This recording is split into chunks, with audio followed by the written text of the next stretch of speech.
मित्रांनो, MCCचं रजिस्ट्रेशन आणि जी काय प्रोसेस आहे ही आजपासून सुरू होते.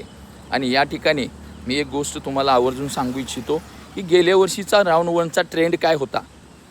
दरवर्षी जो ट्रेंड आहे तो ट्रेंड अशा पद्धतीने असतो की साधारण महाराष्ट्रातली जी डीम्ड कॉलेज आहेत हे इंडियामध्ये टॉप 1ला मानली जातात. आणि त्या ठिकाणचे जे कटआउट असतात ते पहिल्या राऊंडमध्ये साधारण 2.5 लाख ते 4.5 लाखाच्या मध्ये जातात. त्यामुळे या ठिकाणी बरेच विद्यार्थी गेल्या वर्षी फसले होते. बऱ्याच विद्यार्थ्यांनी चेन्नई, हैदराबाद, तेलंगणा या साईडची जी कॉलेजेस आहेत त्यांचे जे रँक असतात ते दरवर्षी साधारण पहिल्या राऊंडला 9 लाख, 10 लाख, 11 लाख या रँकलाही इझिली त्या ठिकाणी MBBSला ॲडमिशन मिळू शकतं. अशा पद्धतीनं त्यांनी त्या ठिकाणी चॉईस फिलिंग केलं आणि पहिल्यांदाच गेल्या वर्षी पहिल्याच राऊंडमध्ये सगळ्यांना धोका भेटला. बरेच काउन्सिलर्स, बरेच कॉलेजेस या ठिकाणी या प्रोसेसमध्ये फसले होते. कारण काय झालं तर गेल्या वर्षी या जे कॉलेजेस होते आपल्या महाराष्ट्राची कॉलेजेस साधारण 4.5 ते 6.5 लाखाच्या रँकमध्ये गेले.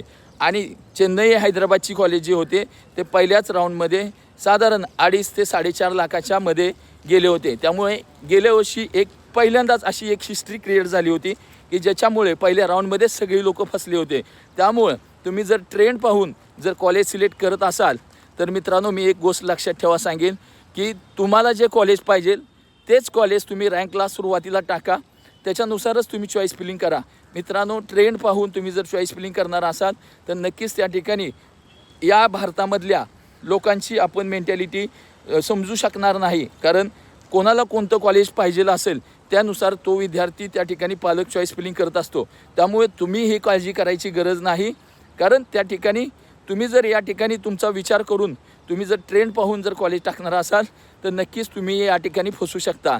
त्यामुळे टॉप कॉलेजची रँक जी आहेत ती ऑलरेडी लिस्ट तयार करा. त्याच्यानंतर उरलेले जे आपल्या रँकला लागणारी कॉलेज आहेत त्याची लिस्ट तयार करा. आणि बाकी राहिलेली जी कॉलेज आहेत त्याचीही लिस्ट तयार करा. आणि यानुसार जर प्रेफरन्स तुम्ही तयार केला तर नक्कीच या MCCमधून तुम्हाला MBBSला कमी मार्क्समध्येही एक चांगलं उत्कृष्ट कॉलेज मिळू शकतं, तेही तुमच्या बजेटमध्ये आणि तेही तुम्हाला पाहिजे त्या राज्यामध्ये.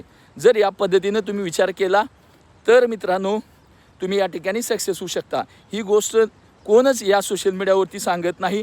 कारण प्रत्येकाला आपला आपला धंदा करायचा पडलेला आहे.